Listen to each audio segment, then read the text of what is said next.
Good morning, good morning. Greetings and blessings to you all in the wonderful name of Jesus Christ, our Lord Savior. Praise the Lord for his faithfulness and his goodness upon us all. We welcome you today in our morning program that is called Pa'avayo A'inga. May our good Lord bless your heart abundantly.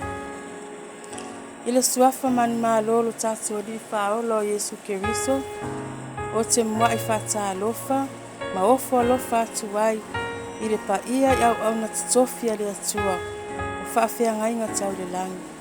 Le pa ia lasi o tupu ma o ta maa tina ma tutua, o a inga tai tasi ma tua o lava I seo au pito I titi, o le pa ia lava lea I le tino o Keriso, ma le a inga o le tala le lei, ai mai se le a inga o le au whatutua.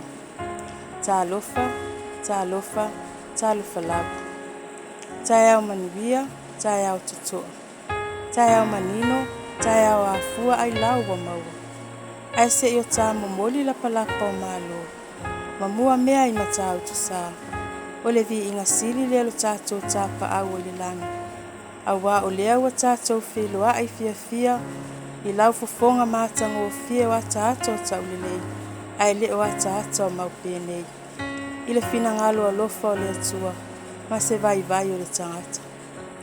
Ma le ifua mai ai whanunga le lei, ma se e mai ai o se e tanga malu. I le toesu so o ina ma le whao popo ina le nei o tato polokalani, o wha ingoa ina, o le wha vai o a inga. E fia whaatawa ina ai le au tu e whaapea, o le a inga. O le a lea mea ta ua o le a inga. What is a family? I le ulua tusi o le whianga inga tuai, le tusi mua a mose ya kenese. I lona mta upu mua. Whai mai ina ua mai e ona whaia le atua o le langi ma le lalulangi, ma mea lava o iai. Ona whetala I ane leo le atua. Ina tātou whaia ia o le tangata lo tātou whaatusa. Ia fōlinga ia I tātou. Ia pule fo I o le sani. Ma manu felelei, ma manu vai wha, ma le lau ele uma. A toa ma mea uma fetolofi, o loo fetolofi le ele. Ona whaia le atua le tangata I lona whaatusa. O le whaatusa o le atua na whaia ai o ia. Na ia whaia o ila ua, o le tane ma le whawhine. Ua whaamanuia fo ia le atua ia ila ua. Ma ua ia fetala I atu. Ia whanau, ma ia uluola. Amen. So God created man in his own image. In the image of God he created him. Male and female, he created them. And God blessed them, be fruitful and multiply and fill the earth and subdue it. Amen.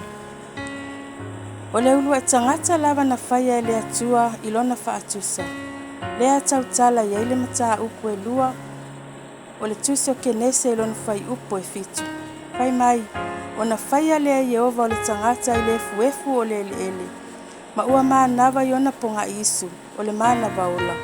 O na avea ai lea o le tangata, ma tangata ola. Amen. Then the Lord God formed man of dust from the ground, and breathed into his nostrils the breath of life, and man became a living soul. Hallelujah. Ua whaia fo I Yehova, le atua o le whaatoanga I tēna I le tuisisai.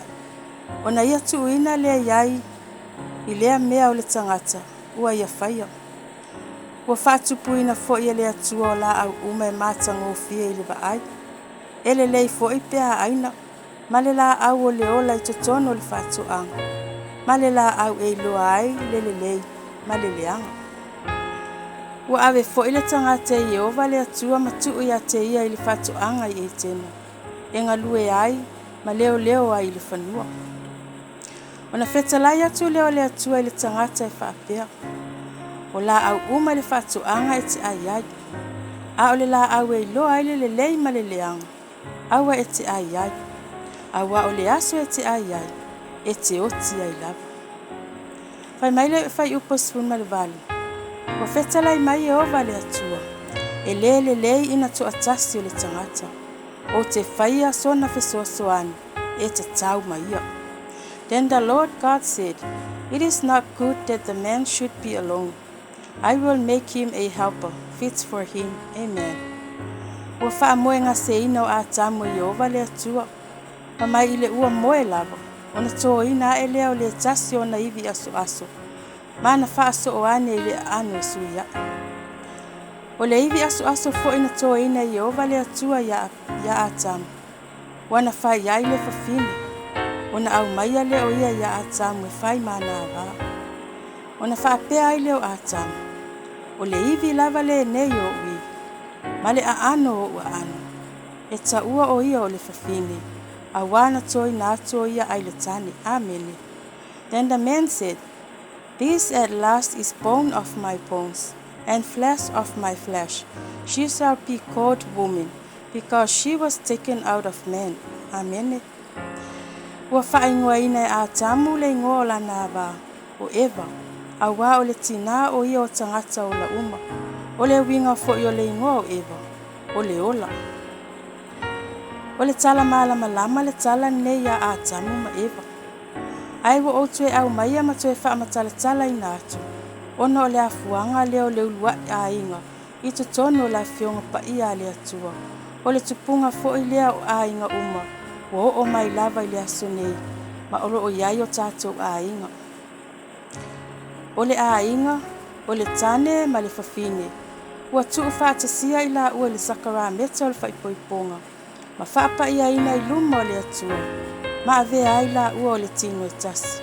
O whaamanuia fo i ai le atua e ala i le whanau. A wālo o tautala i ai le awhionga pa ia le atua. I le tala lava le nei a tamu ma Eva. Whai mai, ia whanau ma ia uluola. O le mea fo i le atu ua i le tane, lona tamā ma lona tina, ai whaatasi ma la nāwa. Ona avea ai leo i la ua matino e tasi. O lo tautala mai foi le salamu o le tupo tā vita, e se lau luasfu ma le fitua lona whai upo i tolu. Whaauta o le whanau, o le tofi lea mai a Iova. O e ua whanau mai, o le taui lea mai a te ia. Amen. Whai mai ina ua ngasala le ulua i tangata po o tātou lua i mātua i le amatanga.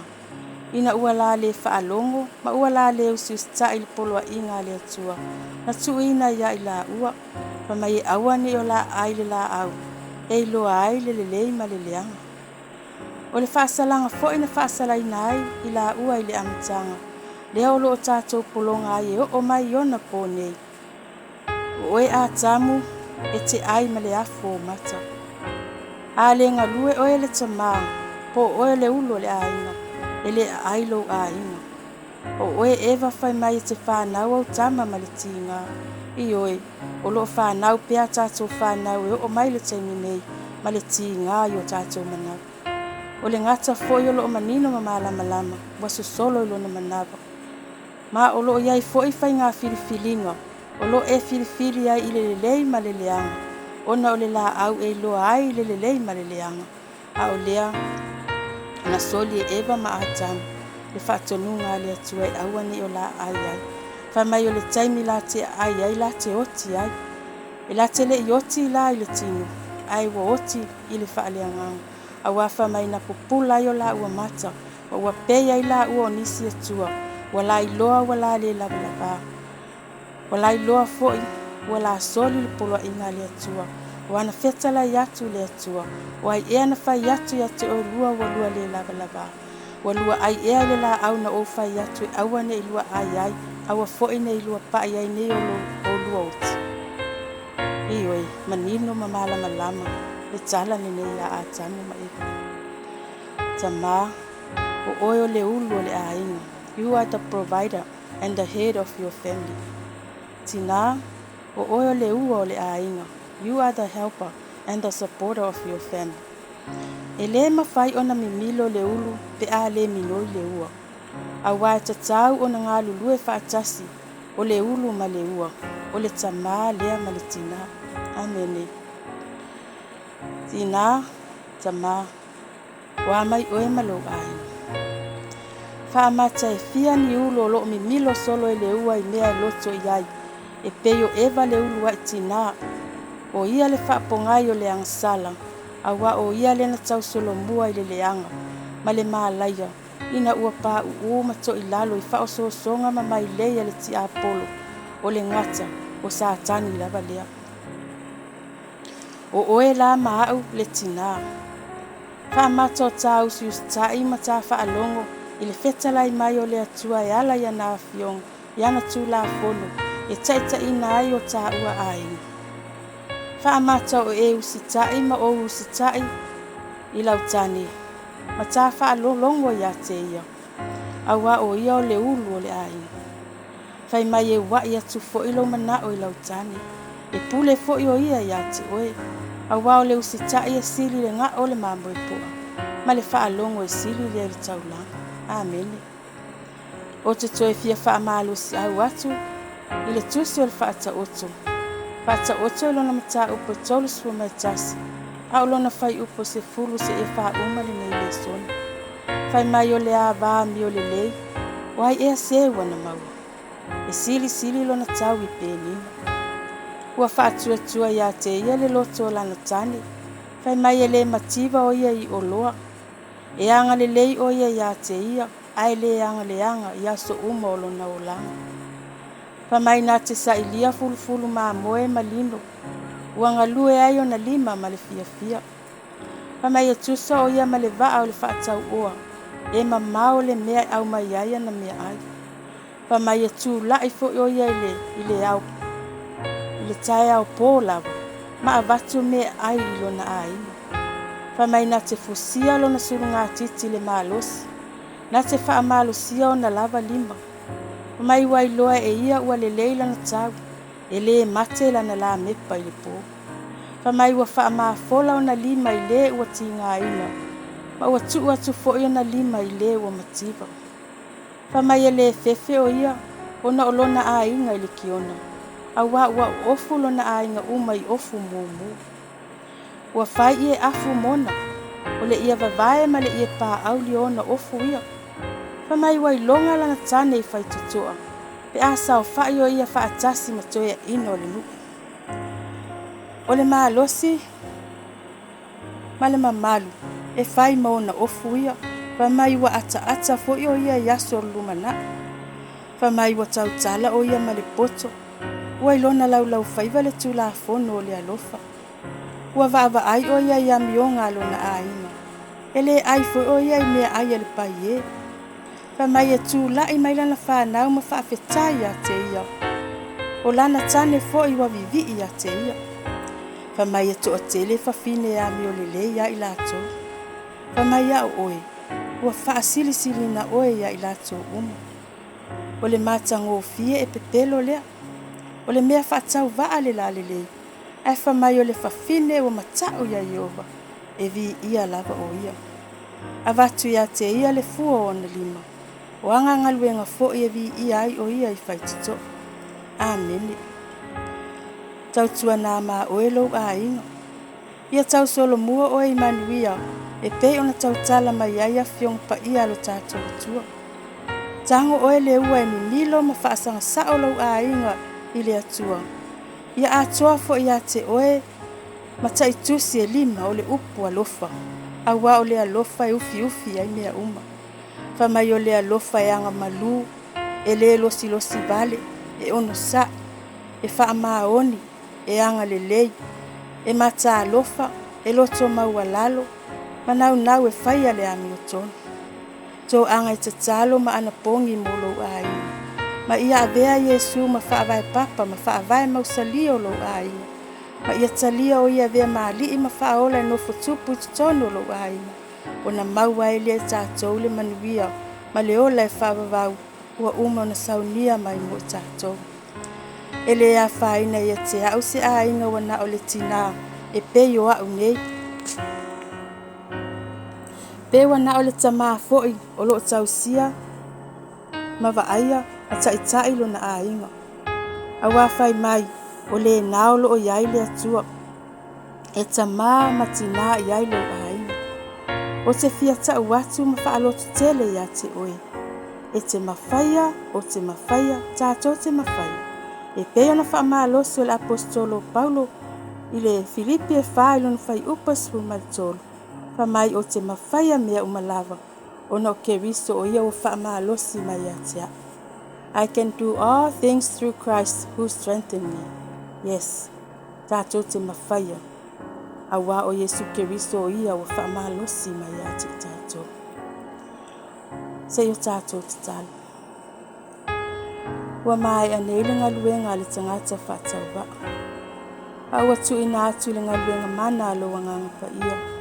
Se ia whaamatala upulilo oe whamalulu ina le winga moni o le neife au tau moli moli. Na ia pai atu i fina ngalo maloto le tāu o le nei polo kalame. Na ia mau ai se anganga i whaola ina mo oe malo malo. Ia nā tia lo mātou whaatau wa e wheta lai manino oe anganga pa ia. Ma ia e whaamanuia i so o se tasi o loo whaafonga mai i le nei polo kalame. Ia e whaamanuia fo i so o se au au nanga. Lunga o penga ta whailangi o loo whape nao na fola fola. Ma tāla ina ai lo fina ngalo pa ia. Ia e whaamanuia i au au na whaife au. I lato uma o loo whape nao na ofo ina lo lato soifua e tāla i ai lo fina ngalo tamā. Ia e whaamanuia i le a inga. Ma le tino Keriso ai maise le a inga o le tala lelei. Ia e whaamanuia fo i le nei au au nanga. Le Global Kingdom TV channel.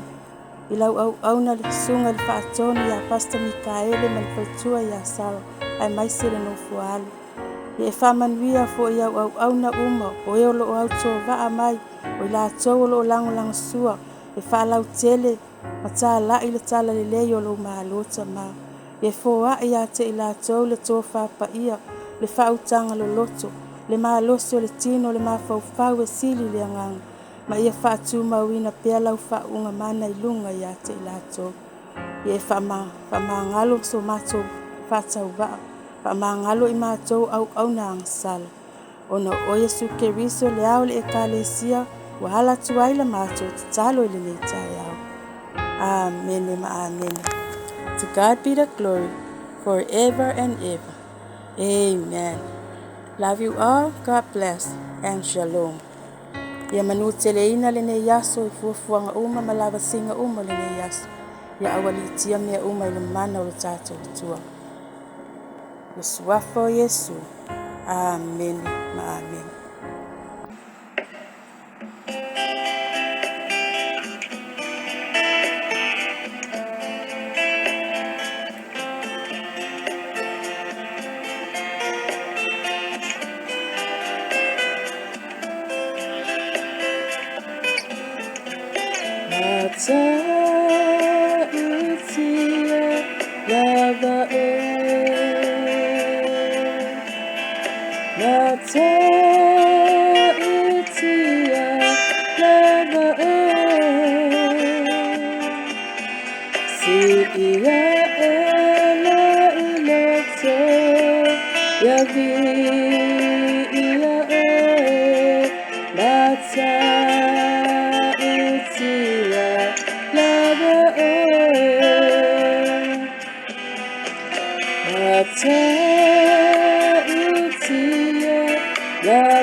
Amani. Oh, I stand in awe of you.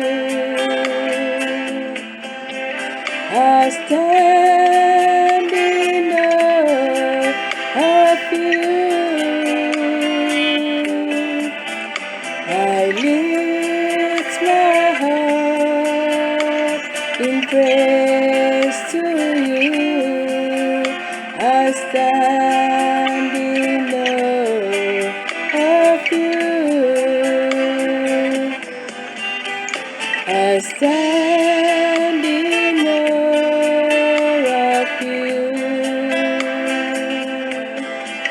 I stand, yes, I stand in awe of you. I bow in worship at your feet. I stand in awe of you. How can God explain your love, your peace, and your grace? Words alone cannot express the language of my heart for you. Master planner, Lord of all, marvelously faithful and true. Marvelously faithful and true. Etonu mafamani, oh. Etonu mafamani, oh. Etonu mafamani.